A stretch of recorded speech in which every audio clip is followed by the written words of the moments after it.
আসসালামু আলাইকুম এভরিওয়ান, আশা করছি সবাই ভালো আছেন। আজ নিয়ে এসেছি এই গরমে মন জুড়ানো প্রাণ ঠান্ডা করার মতো একটা ড্রিঙ্কস রেসিপি। আশা করছি রেসিপিটি আপনাদের ভালো লাগবে। তো আমি এখানে কিছু তোকমা দানা নিয়েছি, এটা আপনার যে কোনো মুদি শপে পেয়ে যাবেন। তো তোকমা দানার এখান থেকে 2 চামচের মতো তোকমা দানা আমি একটি আলাদা পাত্রে উঠিয়ে রাখছি এবং এখানে নর্মাল টেম্পারেচারে পানি দিয়ে দিচ্ছি। এই পানিটা দিয়ে 2-3 মিনিটের মতো ভিজিয়ে রাখবো। এর মধ্যেই দেখবো তোকমা দানাগুলো আস্তে আস্তে ফুলতে শুরু করেছে।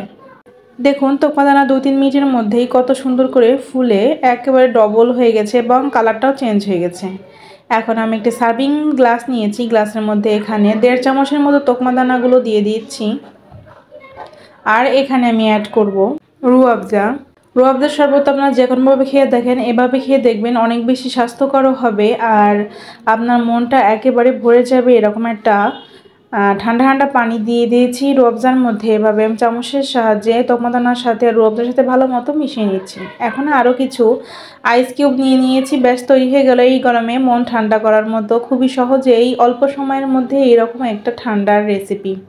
ইফতারির সময় সাধারণত সময় অনেক কম থাকে, তো ঝটপট কিন্তু আপনারা কিন্তু এই ঠান্ডা করার মতো ড্রিঙ্কসটা রেডি করে নিতে পারেন বাসায় খুবই অল্প সময়ের মধ্যে। আশা করছি ভিডিওটি আপনাদের অনেক বেশি ভালো লাগবে এবং উপকারও আসবে। সবাই সুস্থ থাকবেন, ভালো থাকবেন। আজ এই পর্যন্ত, আল্লাহ হাফেজ।